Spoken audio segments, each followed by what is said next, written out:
this isn't about writing software and deploying a network. You're bootstrapping a decentralized system, which means you're training kind of like a set of people to create an efficient response to incentives. So it's not like what you think it is initially, right? And the day that I realized that, I think in Iron Age, we were running, we had like all these nodes up, we had all this hash rate, and someone did a test and it like crashed one of the modules that like we were running, but like nobody else was running like within GoQuai. But it crashed every node that like we ran. So like all 10 of our nodes, RPCs, boot nodes, like everything just down, just down. And we're like, that sucks. But then the interesting thing is that the network didn't care at all, right? And that was like the light bulb moment where it was like, we're not writing software. Like, this is a completely different thing.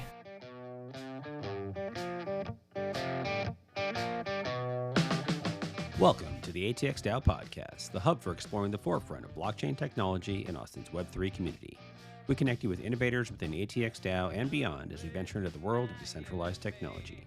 So crack open a beer and join us for a front row seat to learn about the innovations and trends shaping our digital future. This is the ATX DAO podcast. All right, well, welcome to the ATX DAO podcast. I'm excited to be at Quai Network today with Dr. K. Dr. K, welcome to the show. Thanks for having me. Very cool. So excited to get to see your digs here. Really nice setup that y'all have for Quai. But we haven't had a chance to meet each other before today, so just wanted to kind of chat a little bit, get to know you a little bit, with some of your background, and we'll kind of dig into some of the exciting stuff going on with Quai. I know Mainnet just launched, so we're excited to talk about that. But yeah, go and just share a little about yourself and how you got into all this.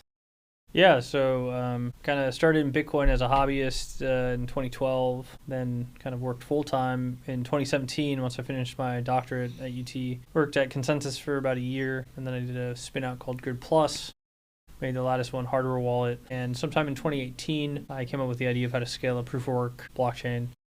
Proposed the idea to a prof at UT, Sharding Vishwanath. He kind of pulled together a group of students to start trying to kind of research it, work on it. We eventually got a National Science Foundation grant, and we worked under that for about 2 years. And then at the beginning of 2022, one of the other guys was able to spearhead a raise with Polychain Capital, and I came over to work on it full time.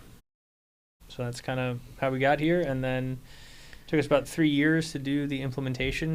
It's a completely new system, new consensus, new architecture, new token economic models, new token models, a lot of new things going on here. So it took about 3 years to get to the point that we wanted to take it to Mainnet, and the sort of goal was that we wouldn't launch Mainnet until all the features were in place such that we didn't see any need for future economic changes. And so that's where we think we got to, and we've launched, and hopefully there are very few changes here going forward. So we've kind of done all the work ahead of time, and hope we don't have a ton more to do in terms of the core protocol.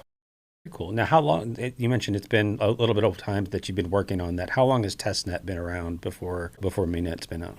So we've done 4 testnets. The last 2 were really substantial in terms of what they were testing. I would say the Iron Age testnet, which was our 3rd testnet, was testing sharding in a proper setting. That ran for about 6 months. And so we had 9 shards in the system. And in that instantiation of the code, we ended up being able to do about 300 TPS per shard. Oh, wow. In the global network. So in that network, we had, I think, 3,000 or so nodes participating globally. Mm-hmm.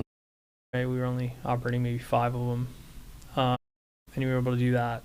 And then the next testnet, Golden Age, we were more focused on introducing and testing Qi, as well as some of the sort of the final changes of different mechanisms that we had in the VM and Tokenomics.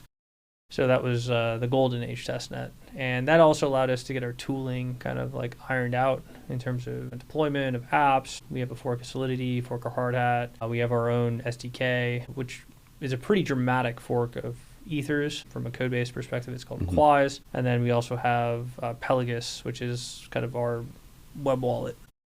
Because we operate in a sharded system, Quai addresses are EVM compatible, but not all EVM addresses are Quai compatible, if that makes sense. So we actually shard the address space. So any address in the first shard to be valid, must start with a 00. Okay. And then the second shard is 01, so on and so forth. So if you were to sort of try to send a Quai to a random Ethereum address, 255 times out of 256 currently, it would be an invalid address. Yeah. So that's why we need sort of our own wallet to support the sharded address space. But the cool part about the sharded address space is it makes it so in a sharded system, the user doesn't have to see the shards. Okay. Right? If you look at alternatively sharded systems like Cadena, they allowed addresses to function in all shards, but then that meant the user had to know the origin shard and their destination shard to make a send. But by encoding the shard in the address, the user just needs to know where are they sending money to and how much. So it looks exactly like an Ethereum transaction. Yeah. Very cool. And so just whatever shard the person creates the address, they're in that shard for forever, right? And they have to, if they wanted to be, I don't know if there's a reason they'd want to be on a different shard, but if they wanted to, they just create another address for that. Is that? Yeah, they just create addresses in the shards that they want to work in. Right? And I think I read also, so the shards are geographically based as well, right? I don't think they're necessarily like, was that still the case or? So the way that the geography works is in Quai, it's a mine system. And so as a miner, because you get to choose what shard you're mining in, you're actually trying to optimize two parameters where you previously were only optimizing one, namely maximizing your reward per hash. The second parameter that now gets introduced is that you are trying to find the lowest latent set of peers to you, as well as maximizing your reward per hash. And the reason that you're doing that is because if you can find a set of peers that has lower latency, you can lower your uncle rate. You lower your uncle rate, you increase your revenue. So we don't enforce geographic subnetting, but in the system, there is a strong incentive to create self-organized, network topologically optimal subnets. Okay. So it just kind of happened naturally based on the economics of it, but it's not built to try to keep folks in a certain geography. Is that? Yeah. Okay. So that's right. I mean, it was built with intent. So like we knew that incentive was there, and that incentive was designed to be there. Yeah. But it's an emergent response to the incentive, not an enforced quantity. Cool. So I did want to talk just a little bit about, so folks, we have had a previous interview with Alan from Phil's group a while back, but just in case folks are kind of new to Quai, that type of thing, I think that's definitely one of the elements of it. The other one, so your proof of work as well. And I think one of the things that's cool about it is it's a GPU based. So I think you have some mechanisms to keep from, it's ASIC resistant and that kind of things, which is kind of cool because I kind of think about when I first heard about blockchain, that's when Bitcoin, you could still run it up on your computer with a bunch of GPUs. And that's really not the case there anymore. But so kind of why did y'all design it to be that structure? Yeah, I mean, there's really two primary reasons. One is the economics of GPUs is more compatible with sort of hobby and boutique mining, i.e. greater decentralization. So if I look at sort of my entry costs in terms of money and infrastructure, if I have 200 watts of power and say $350, I can get started kind of with a GPU. If I think about an ASIC, maybe I need $20,000 and 10 kilowatts to kind of get started with an ASIC, right? So it's a very dramatically different structure. The other thing too is you could do mining incidentally if you have GPUs for other purposes, historically gaming or rendering, but maybe in the more modern times doing your local inference potentially. So that was one reason. The other reason was we think that access to the network long term is better served with GPUs because if governments ever decide they wanted to limit the import and export of ASICs, it would be a very easy thing for them to do. Yep. But it would be much more difficult given the general purpose nature of a GPU to be able to do that. Yeah, no, I think that's great. And I also like, too, that it makes it more accessible. Like, I think you said this as well, like, it's accessible for people. Like, if I want to validate Quai, I could, which I think is just a great way to be able to structure that. More folks using it, more nodes out there. So I think it's great. Yeah, one of the other things that's interesting is we have this piece of the system. It's called a work share. So it's already a hierarchy of chains. So you kind of have like prime blocks, region blocks, zone blocks. And as a miner, you have to pick a shard. And when you're operating a shard, you still have to propose sort of valid header blocks for region and prime. So you're kind of merge mining 3 chains at once. And that's how you get a merge mined hierarchy. But with that, we already have like pretty small blocks. We have these like 5-second blocks. But in addition to that, there's actually a 4th layer in the system. We call those work shares. And what work shares do for us is 2 things. One is they actually allow us to sample the system at a higher rate, thus lowering the statistical uncertainty of the aggregate hashes choice on what is the current canonical tip of the chain. And they allow us to make more frequent payouts. So the way it actually works is that each zone block is produced every 5 seconds, but you're allowed to include up to 16 work shares in a zone block.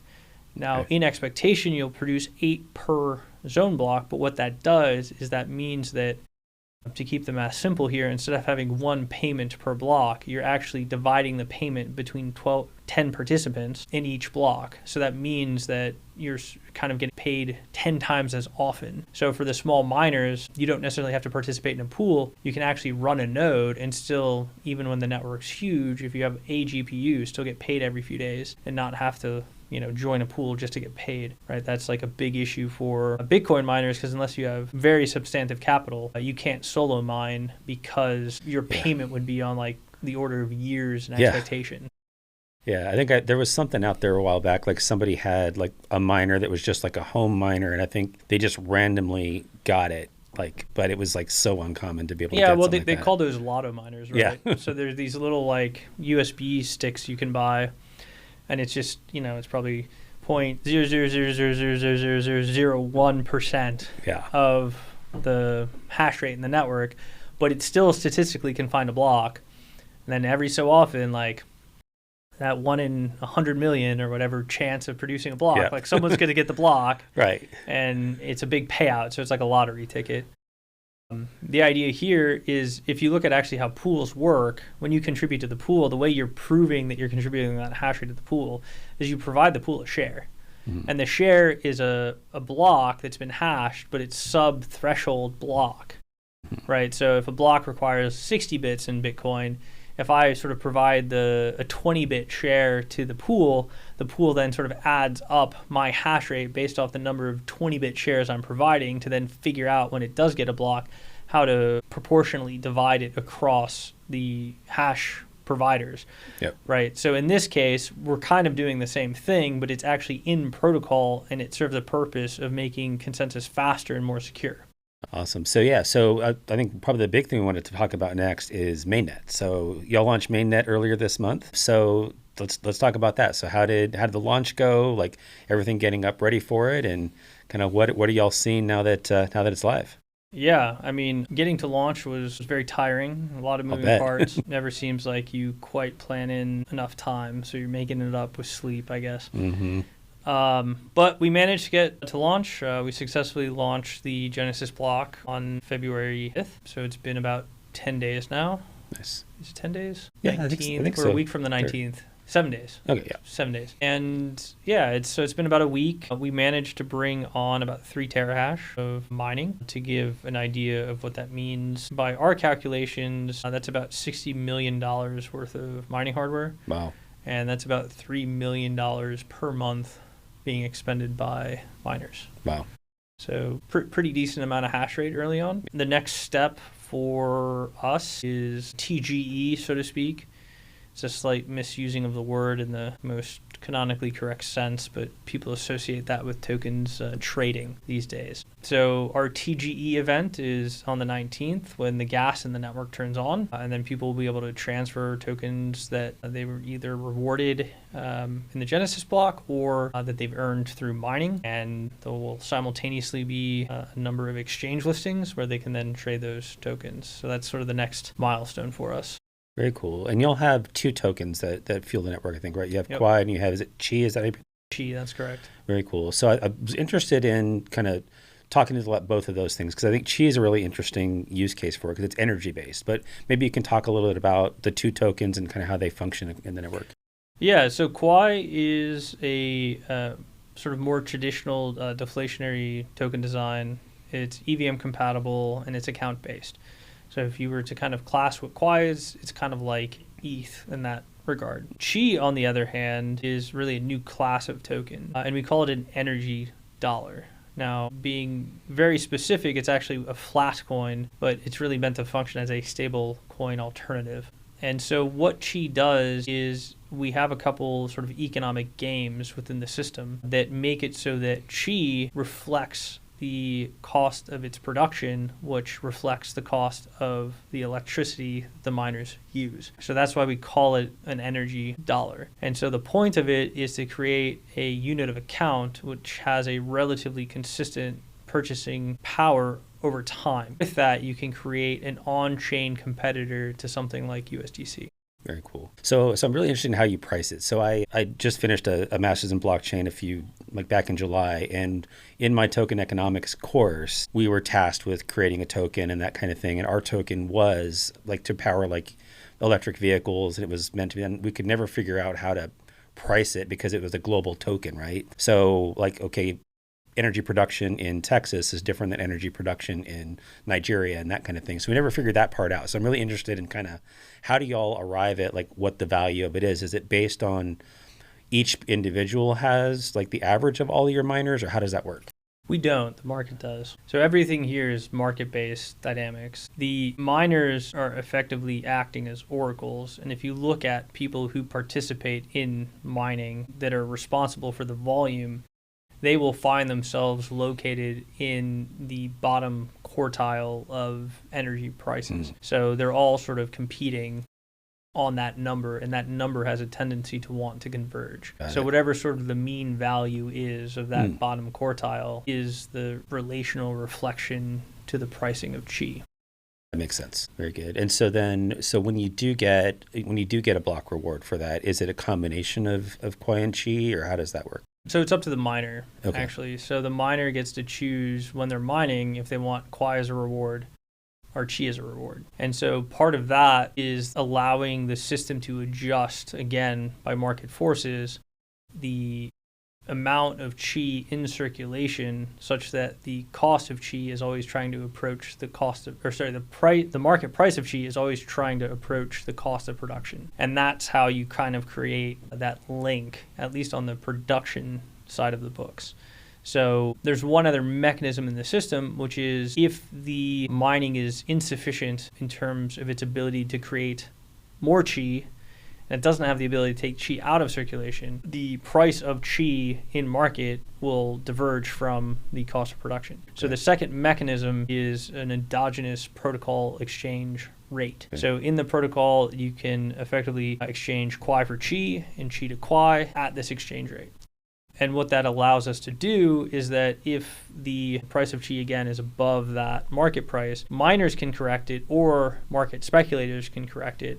Ergo, they can buy up Quai, burn it through this conversion mechanism, and then produce Qi, and then it sort of expand the supply. And then conversely, if there's a need to contract the supply of Qi, the market price would be below the price of production. So then a speculator would be encouraged to buy up excess supply and burn it to create Quai. Makes sense. So so the arbitrage opportunities, they can kind of go between. Yeah, well, the arbitrage opportunities are the incentives which cause the system to tend towards the equilibrium price. And you said that launches next week? Is that the week after that? Yeah, so the gas is turning on for Quai, and then a month later, it's the third week in March. I don't know the date off the top of my head. Qi turns on. Okay. And cool. These aren't technically dates, too. They're technically block numbers because this is a work-based system. At this point, we don't control the network. It is the graciousness of any node operators that allow us to make any changes. Yes, very cool. It's the graciousness of the aggregate hash rate that allow us to make any changes. So everything here is programmed by block. Awesome. Very good. Yeah. And so y'all have been live for about a week now. What are y'all seeing on the network in terms of like usage, that kind of thing? Is it similar to what you saw in Testnet? Are you seeing a lot of folks starting to use it differently, or? Well, on Mainnet, right, we don't have gas yet. So our only usage metric in Mainnet are miners. We have actually seen a spike in our downloads of Quais, the SDK, last week. think we were averaging maybe 250 downloads, and then it spiked to 8,000 downloads in 1 week, which is pretty cool. So our Mainnet testnet Orchard is running, and so everybody that's looking to deploy on the 19th is deploying and testing in Orchard, which is identical, save for the fact the gas is already functioning. So they're all testing in Orchard, getting ready for the 19th. All the projects obviously that were in our testnets are, retesting in Orchard in preparation for Mainnet. And then there's obviously a lot of new people sort of entering the game, and it kind of like comes in stages, right? Everyone's always like waiting till the last minute of the party to sort of get on board, right? So I think we have like 8 pools that have like integrated with us. I think we're going to have all the major pools here in the next like 2 days. But, they were like forcing us like last minute before like the launch. We were like going back and forth, like helping them get integrated. And it's like, guys, couldn't we have done this like a month ago? Right. But everyone waits to the last minute. And now we're volleying with all the exchanges. And we've been like trying to push them, and then they're finally pushing it to like the last like week. Yeah. So we're like just slotting them in like as we can slot them in, but it's just like, Jesus, man, why does everyone have to wait to the last minute here to do stuff? Yeah, that's probably kind of what we're struggling with. And then we also have the bridges that are all integrating too. So like we're just trying to make sure right now, like my headaches in life are the exchanges and the bridges, just making sure those are up and working. Yeah, so a couple of things I'm just really interested, just because I've never kind of experienced the whole transition from a testnet to a mainnet. So that like fascinates me, just how all that works. So if you're a user, like let's say you were a node operator, or maybe you built and were operating, because I think you have some folks that are running actual projects on testnet for some time now. Yeah. How does that transition work? Do their tokens that they used on testnet transition over, or does everyone start from zero? How does that? Yeah, so our last testnet was an economically incentivized testnet. So we kind of allocated a certain amount of mainnet Quai, and then we took a snapshot and then pro rata gave that Quai from the testnet to mainnet at sort of whatever conversion happened based off the allocated amounts. So those people had to go through like a KYC process because we're in the free states of America, right? So we had to do that, and anyone that was through that process then got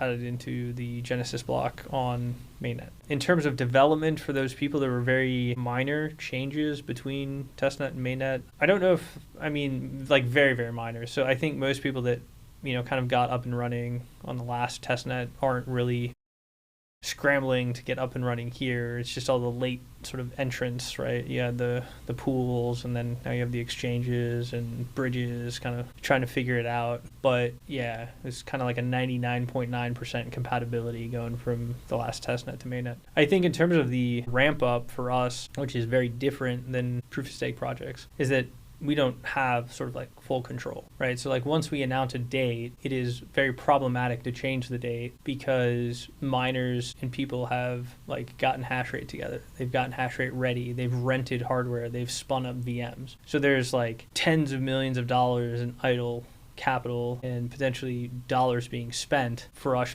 pushing dates. Right, which is like a completely different thing than like a proof of stake network that spins up for the first time. People are like, I have 5 nodes. Right. And they're doing a thing together. So it's like they can like run an Ansible command and like deploy. We have a much, much harder coordination problem. Yeah. And that's also why you see kind of the segmented rollout, because like each feature, each set, each like new set of things, like we need time to integrate because we're not dealing with this hyper centralized system, and the exchanges aren't integrated till like you have a network because they don't know when you're kind of going to go live, but then you need to go live, and then they sort of get put on a time frame, and then like you got to work in that time frame. So like we learned early on a couple testnets ago that this isn't about writing software and deploying a network. You're bootstrapping a decentralized system, which means you're training kind of like a set of people to create an efficient response to incentives. So it's not like what you think it is initially, right? And the day that I realized that, I think in Iron Age, we were running, we had like all these nodes up, we had all this hash rate, and someone did a test and it like crashed one of the modules that like we were running, but like nobody else was running like within GoQuai. But it crashed every node that like we ran. So like all 10 of our nodes, RPCs, boot nodes, like everything just down, just down. And we're like, that sucks. But then the interesting thing is that the network didn't care at all. right? And that was like the light bulb moment where it was like, we're not writing software. Like, this is a completely different thing. We like adjusted to that, right? So like even with sort of like our quote unquote launch date, what we figured out is you kind of like announce a launch date, but to make it smooth, you just release the code on that date, and then you give the people like 4 or 5 days to make sure that like the code is clean and they know how to deploy it. So then if you're having to fight any fires, you're fighting it as like people are testing it. You're not actually fighting it as you're also trying to bring on 3 terahash of mining hash. So like what we figured out is you just got to like spread like each step like further like out so that you like have time to do it, instead of saying, okay, this is the date, this is the code release, like mine. Terrible idea. Tell them like, this is the date, this is the code release, this is like the launch, but we're not going to start incentivize mining until 29th. So everyone like run the code, like get it ready. Maybe like there's a couple things that we find out and we patch, and then we go to the next date. And then we actually try to like get, because like what ends up happening is everyone who's interested in running on the go live date, they haven't allocated like hardware yet, but they've allocated VMs. So then we're like, okay, let's get all the VMs like working, all the nodes operating smoothly, and then we'll allocate hash rate. So like you have to like stage this thing, because like you're not doing like an Ansible command. You're having to have thousands of people with millions of dollars of resources come together and work cooperatively. So it's kind of crazy to think about in some ways, right? Yeah, no, it definitely is. I hadn't really thought about all that complexity, but it definitely makes sense staging it out, just giving everyone time to do that. Yeah, and to be honest, like my only regret right now is that we should have put another week between mining and tokens because of the hairiness of all these exchange coordination issues that we're having. Yeah, so let's talk about that part a little bit more as well. So you have a lot of different exchanges that you're involved with. I imagine some decentralized, some centralized, as well as a combination of the two. So what does it look like for them? Like, because you'd had some active exchanges during Testnet as well. I think Ice Cream Swap is one. And so we had some active dexes, but I mean, the sexes don't really do anything until they have to. So all of the sexes started sort of integrating in earnest, like after we started mining. And so we've been supporting all of that. Which has been fun, right? And then other sexes are coming in that we're kind of like ignoring us. So while we're also doing integrations, we're also like negotiating commercial terms and things. It's like a headache, man. Yeah. But I mean, we'll get there. Like to be honest, even if we have 3 or 4 sexes at launch, we'll get more in the next week or two after that. So it's not like a huge concern, right? It's just proof of work systems are not the same thing as proof of stake systems.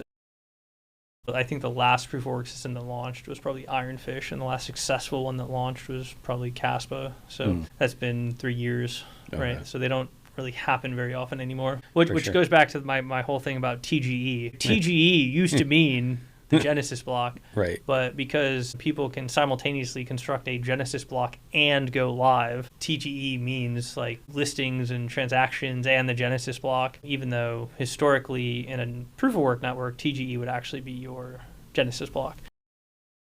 But in some ways, like we're just going with the common nomenclature, even though it's not technically correct. Because technically, I could argue they're like Schrodinger coins. If you can't trade them, do they exist? So we'll just go with TGE as the 19th. So one thing I'm interested in, so we talked about the node side of things. So kind of our listeners are kind of a blend of folks that use blockchain, but also those that build on it. So we can start with the builder side. So if I'm a builder, like what are some of the reasons that I want to use Quai versus some of the options out there that it would be worth kind of building whatever my protocol or project is? Yeah, let me give an anecdote. Sure. So, been in the space a while. I worked for Consensus. The first time the Ethereum blockchain broke, so to speak, meaning it was just like clogged up, gas fees just sort of shot up exponentially for more than a few blocks. So like there were actually, in 2017, there were like some ICOs, and when like the ICOs were happening, gas prices were like would shoot up, but they'd only shoot up for like 1 or 2 blocks. So the first thing that actually properly broke the Ethereum blockchain was CryptoKitties. So what ended up happening is somebody created an NFT of cats, but they made it so these cats could breed new cats. The sort of fervor over CryptoKitties caused it to be impossible to transact on the Ethereum blockchain. And it also sort of dampened the ability to just participate in CryptoKitties. And sort of in the first few days, some of these things were going for like $100,000 a pop. But like once the network sort of throttled the ability to use CryptoKitties, then like they quickly sort of died off in price and popularity. So what I would argue for anyone that's seriously considering building an app that they want to take to scale, the only system that's going to enable you to go to scale is Quai. Because we can dynamically shard with demand, if you actually find traction, a shard will be created, and your pricing and your ability to transact and run your application will stay consistent over time. So for any builder that's actually trying to build something, we're the only option. So that'll happen automatically. It's like they don't necessarily have to like spin up their own shard or that kind of thing, just based on the demand it'll start to? Yeah, so basically Quai has the ability to measure its own performance, and it does that via the uncle rate.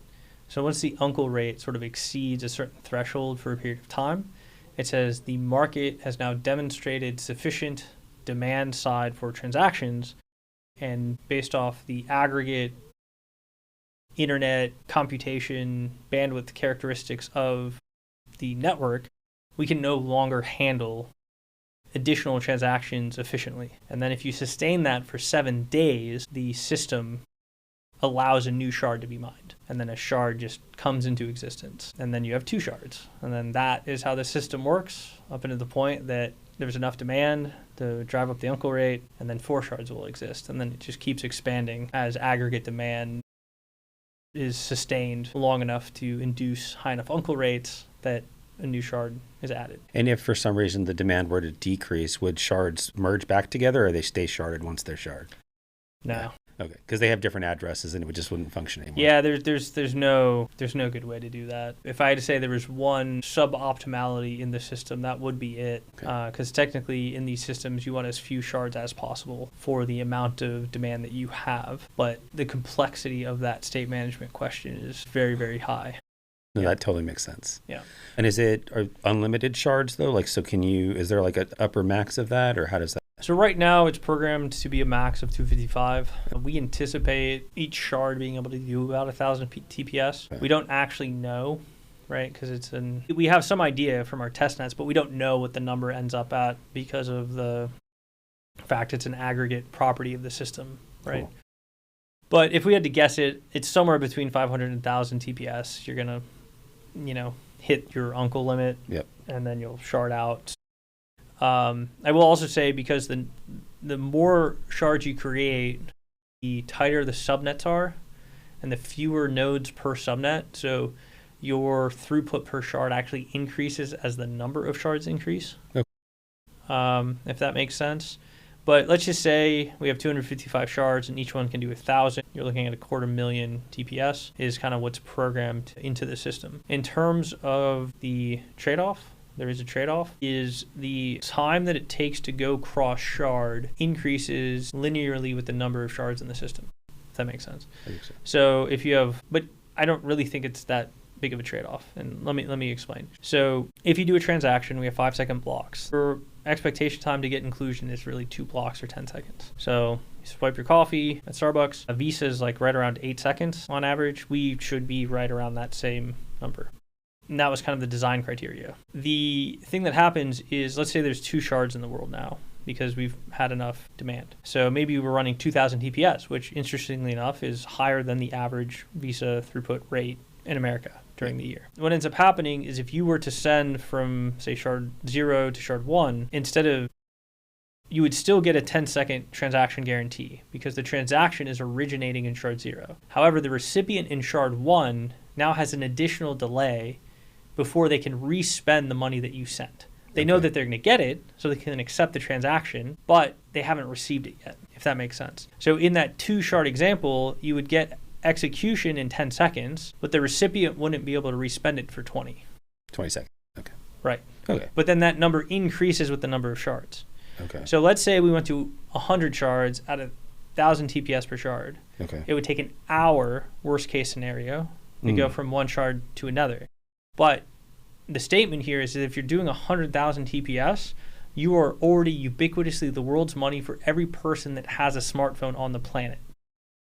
And then your worst case settlement time is an hour. So let's compare this to Visa. Visa gives you that same 10-second guarantee, but if you've ever been a merchant or had a merchant account, you will know that you don't actually get all of your money for 180 days. You don't get any of your money for 60 days. So although we say that's instantaneous payment, the merchant never receives it for at least 2 months. Yeah, that makes sense. Because it's, like you said, like it's guaranteed payment. Well, we'll forget chargebacks for a minute, but guaranteed payment, but you're not going to get it for a while. Yeah, so. I mean, you don't see any money for 60 days. Yeah. And then they do partial because they have to hold some back in case there are chargebacks, and you don't get the full amount for 180, which is crazy, right? So if you think about like the use cases of money, there's very few use cases of money where you're like, I need to send and respend now.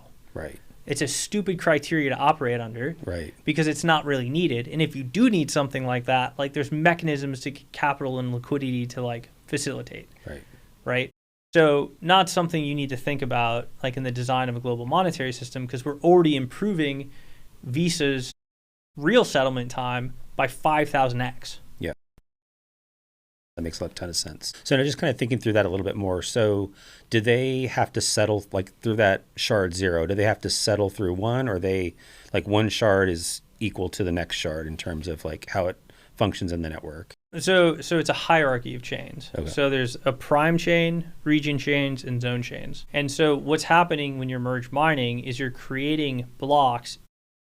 As a miner of a zone, some number of your zone blocks also meet the threshold difficulty to become a region block. They also meet the threshold difficulty to become a prime block. So what ends up happening is when you get one of these blocks that's actually valid in multiple chains, you're creating a hash-linked reference between the chains. So then if I have sort of shard 1 and shard 2, and then I have this dominant chain above them, when shard 1 creates a reference, this dominant chain can now see the things that need to be seen that are exiting shard 1. And then when shard 2 creates a reference to the dominant chain, it can now see everything that it has seen, which includes the things that egressed out of the first zone, right? So you basically are waiting for, we call these coincident blocks. You're waiting for a coincident block from your origin and a coincident block from your destination, and then your transaction is settled. Okay. If that makes sense. Yes. So it's sort of transiting the hierarchy, but it's doing it through the process of merge mining, through the process of creating objective hash-linked lists in the dominant chains. So we're not doing any sort of like weird secondary like consensus mechanisms. It's all one consensus mechanism, which is merge mine, and then you use the chain of hashes that develops to evolve state. Very cool. So in some ways, this isn't actually many blockchains. This is actually one blockchain, and then you have many VMs which have privileged execution rates to parts of the state tree. Makes sense. Very cool. So just kind of thinking about like other, so like Ethereum's trying to shard with the layer 2s and that kind of thing. So I mean, I think this sounds a lot more effective or efficient than that is. I mean, if anyone that's ever tried to bridge from Base or some other Ethereum L2, it's not an easy process, and they're not really interoperable with each other other than bridging. So it's nice. You don't have to deal with bridging or anything like that. It just scales like natively. Yeah. Yeah. Well, and you don't see it. So when someone asks you for money, they don't have to be like, I need USDC on Arbitrum. And then you're like, no, man, I only want USDC on main chain or on Base or something, right? And then you have to like work out the fractal coincidence of USDC. In this system, you're just like, dude, send me some USDC. Here's my address. And then from my perspective, like, I don't need to care or know. I can know because I can look at your address and I can be like, oh, okay, he's in region 1, zone 2. Yep. And I'm in region 0, zone 0. I can observe that if I want to, but I don't have to. So like, you just give me your address and like tell me what to send, and I like send you the asset, and it just works. And you'll see it in 10 seconds. You just won't be able to respend it for some period of time depending on how ubiquitously adopted the system is. So there is some degree of optimization participants will make over time if they are serious about being most efficient with their capital. So you will see, I think, both economic and geographic subgroupings. Yep. Right. So for example, say we go to 10,000 TPS and you need 9 shards, right? You're probably going to see a situation with 9 shards that like the west coast of the US is in like shard 0 and the east coast is in shard 1, and then South America is in like shard 3. So then what will end up happening is we all have a common region parent. right? Dominant chain. So then we actually, as we're in the Americas, if we go East Coast to West Coast, we won't get these 10-second times, but we might get these 20-second times, right? But then if we go to Europe and we got to go to a different region, so to speak, then we might like get to like a minute. For resettlement, though, remember, Right. this isn't processing. I'm still going to get that 10-second, like, I sent you the money. Yeah. It's just your merchant isn't going to be able to respend it for 60. Right. But, like, who cares? Which is still great. I mean, if you think compared to like traditional finance rails, that's days that they're waiting. I mean, think about what wiring it. Yeah, send money to Europe. You do a wire, you do like an ACH, it's like expensive, you got to go to your bank, it's like all sorts of like trouble. For sure. And then it's usually a week before you get anything on the other side, right? Very cool. So kind of along those lines, so let's talk about the user side of things a little bit more. So what are some of the things that folks are currently able to do on Quai, and like how do you see this fitting into like why does a user want to use this more than other things?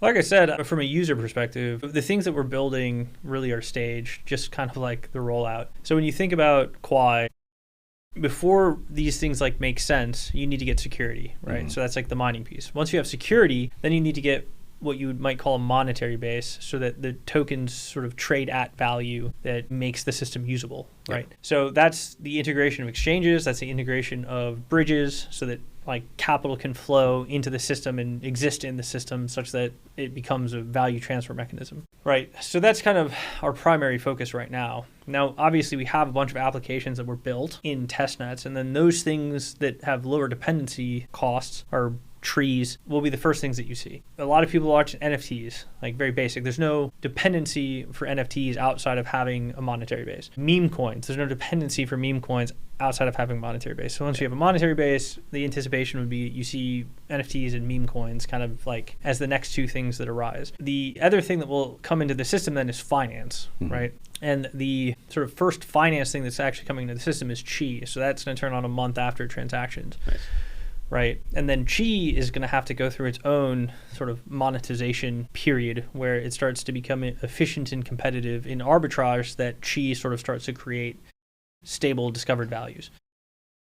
So that's like one step. And then once you have all of that, like then you can build your finance layer, which would be like your Aves and your curves, building markets on top of that. One other thing that's like very unique with this system, not just dependent on Qi, is we actually have another novel sort of design mechanism in the system, which are locked mined tokens. So when a miner mines, not only do they get to choose between Quai and Qi, but they also get to choose the time frame on which it matures and the amount that they get at that maturity date. So they effectively can choose 3, 6, or 12 months. So like now, 3, 6, or 12 months. So nice. Dates, and if they choose 12, initially in the first year, they get an extra 25% at 12 months. So that creates a locked mine token. The goal of that is because we have GPUs, we'd actually like the miners to have stronger capital alignment with the system so that it facsimilates the security available to an ASIC-based system without having the disadvantages of running ASICs. Now, the problem there is then you're putting the impetus on miners to source capital to float operations for these durations. So we actually have a system where they can then mine that to a contract, and then the contract can turn that into a set of like NFTs that looks like a bond with a prevalent yield. So then capital can independently come into the system and then go and effectively stake to buy yield. Okay, I think I'm following that. So they can use that bond as collateral, essentially? Is that kind of how that works? Well, so the miners can decide to issue the bonds if they think they can make money because there's demand at a marketable price that's higher than if they took it under a non-duration, if that makes sense. I think so, yeah. Right, so if we look at like supply and demand, if there's this 25% and there's a little demand for the bonds, maybe the miners can only make like an extra % on top of what they would mine without doing the lock. But if there's more capital demand, they're going to end up having to split more and more of the upside with the capital market. So initially, people coming in might get 25%, but as there's more capital demand, the actual clearing rate of the bonds might make it so that the capital providers only get %. Okay. And then the other 12% is going to the miners, if that makes sense. But that like point at which it is split is completely market driven. So then the other implication though is you can either take You can buy yield on a volatile asset like Quai, but then you could also potentially buy yield on Qi, being a relatively stable asset. Yeah, cool. Good deal. So are a lot of these things already kind of built on Testnet now and they're just going to migrate over? Like, are there like NFTs and meme coins on the Testnet or? Oh yeah, there's a ton of that. So there was actually a meme coin that got to like a $200,000 like market cap in Testnet, which is like pretty funny. So that like has a whole Telegram community. They were like airdropping into people, and they're going to airdrop it on Mainnet. Here's the plan. It's called Soon. So there's a little bit of a meme going, right? Obviously, the system we've built is very different than any other system. So it's been very difficult to set dates. Yeah. Because you kind of can't predict the unpredictable. Right. So Soon kind of became a meme, I suppose. I like it. So Soon will be, I think, airdrop to people. The other one that was hilarious is, I mean, personally, right, like we've built this infrastructure system, so I should be completely agnostic to its use, right? And I am at that level, right? If you are willing to pay a fee, like I can't have an opinion about what you're doing with the system because like you're willing to pay the fee. It's an economic system. Whatever you pay the fee for, you get in for. So there's no sort of ideological moralizing around should it be gold, should it be money, or inscriptions like killing Bitcoin. No, man, you pay the fee. Like you do what you want. You paid the fee, man. Yeah. So anyway, so meme coins exist, but you know, as a group, we're not the biggest fan of meme coins, right? Because it's kind of like nihilistic capitalism. It's sort of like the fall of Rome in some way, right? Yeah. And so we didn't develop, but we know the developers of our fork of Pump.fun. It's called Poop.fun. And it has a great brown and red theme, very retro, and it makes some good surprises when you do mints and exchanges, if you will. So you can go have fun on Poop.fun and trade your shitters. You know, so that's always fun. And then we actually have a really good NFT marketplace. I mean, honestly, I think they did a better job because Quaimark has done a great job. They've been building since 2 testnets ago, and so they have a really refined product. I would almost say it's better than OpenSea. Nice. And then there's a number of NFT projects. One I'll highlight is Quai Miners. Okay. I want to say they were clearing at $1,000 or something in testnet. Very cool. So awesome. So a lot of fun stuff to do here as well. Yeah. Very cool. And then are y'all seeing anything from like an institutional side of things as well, or is it more like consumer based at this point? Like just moving on to Mainnet now, obviously they're probably not active there yet, but are you seeing a lot of interest on that? we've had conversations with institutional for a while. We just haven't had the ability to sort of activate it because we haven't been live. Right. It was funny. We have an advisor, and like 2.5 years ago, we're like, well, ultimately we want this to be a transactional layer for the economy. So we want to eventually onboard, big multinational retailers and banks.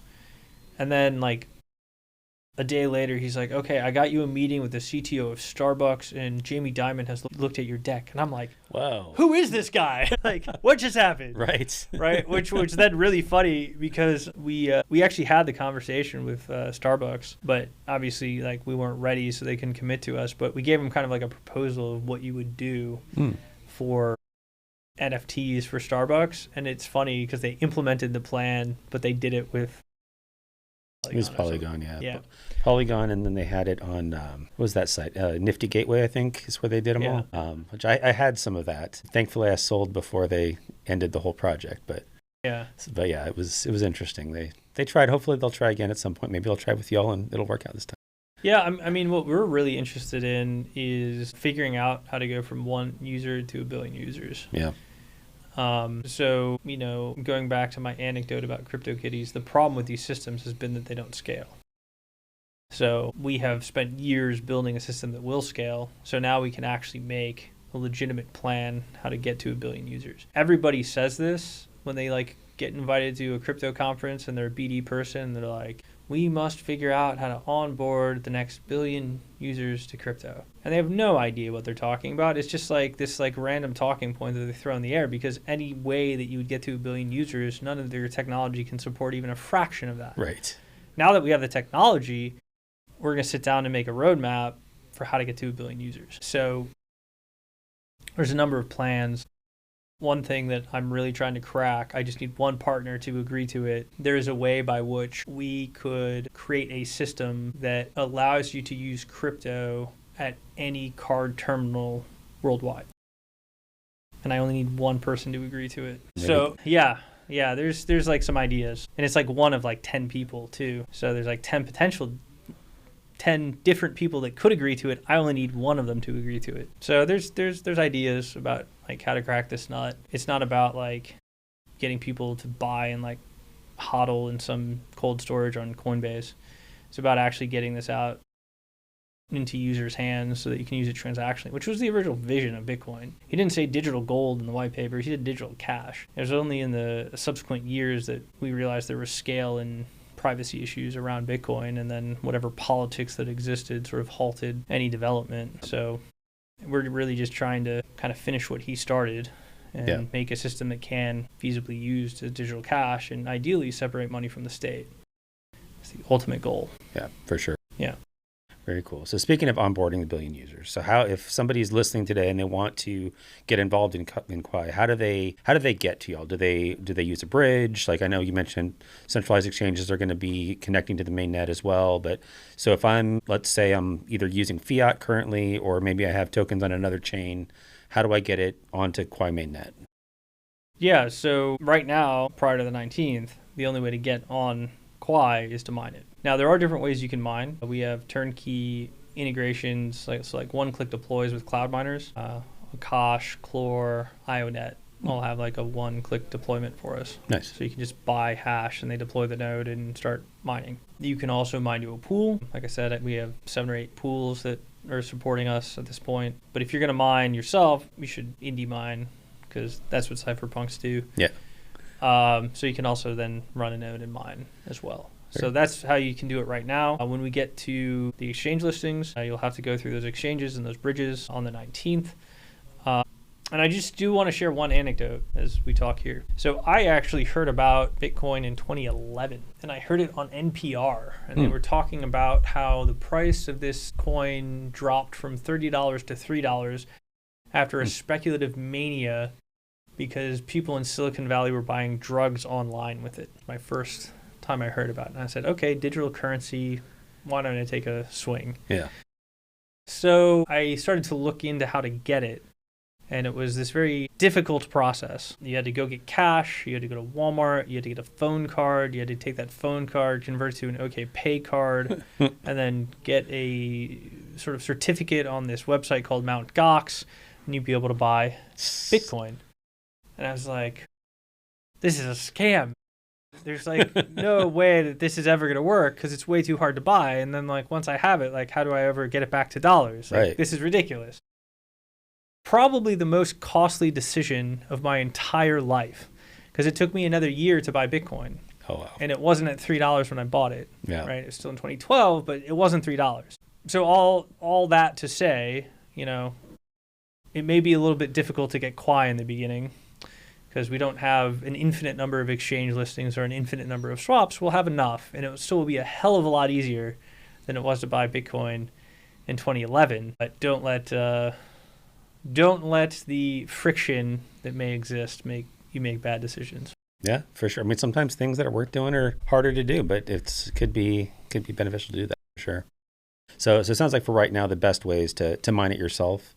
If I was going to do that, like with home hardware, that type of thing, would a standard gaming PC do it for me? Do I need something more than that? Yeah, I mean, anyone that has like a 30 series, like 3000 series card or higher, can get decent returns for their electricity inputs. I think the majority of our hash rate is probably 3070s. So if you have a standard gaming PC, it'd be super easy to turn it on. I actually mined Ethereum for the first month. And I distinctly recall, I think, mining 6 blocks and 3 uncles. So that would have been something like maybe 68, 69 Ethereum. And I got that with one card in 4 weeks, not even 4 weeks. So think about what's that's worth. Definitely worth doing. So yeah. So kind of if folks want to kind of stay connected to what's going on. So I think this episode so you said the token launches, what was the date on that? 19th. The 19th. Okay. So I think actually that will be think that's the day the podcast comes out, because we launch on, this will come out on Tuesday. So. Yeah. So right now the projection is nighttime. Oh. All right. So hopefully you're listening to the podcast in the morning, and you can go later on in the evening and you can see the token ready to go and up there. But if folks want to stay connected with Quai and with you, how do they do that? Number of ways. There's the Quai Twitter account, which is Quai Network, QUAI Network. There's my Twitter account, which is Mechanical K, but it's spelled KALK at the end. And then we also have a Discord people can join. Deets for that are at QU.ai. Those are probably the best sort of 3 channels. Very good. And listen, we'll link that in the show notes as well, so folks can just click a link and get to them as well. Yeah, and then the last one, if you do like YouTube videos, I have hundreds of hours of me talking about Quai and lecturing on all the different features to a very low level. Awesome. Very cool. We'll link to that as well. Awesome. Well, Dr. K, thanks so much for spending some time with this. Has been great. Anything else that you want to share before we wrap? Nope. Excited that 7 years of labor is coming to life here. For sure. It's exciting times. Done hopefully what is 99% of the protocol work, not more. And we're ready to see a truly decentralized, objective global monetary system. Very cool. Well, I'm excited for what y'all are building. Excited for the launch that just came out. And I know you have a whole lot more on the agenda for after this, but great milestone to celebrate. So congrats. Yeah. Appreciate it. Awesome. Thanks so much. Thanks. Thanks for tuning in to this episode of the ATX DAO podcast. If you like what you heard, please rate, subscribe, and share the podcast with your friends and colleagues. To learn more about ATX DAO, visit us at atxdao.com and follow us on X, Farcaster, and LinkedIn at ATX DAO. Thanks again for listening, and we'll catch you in the next episode.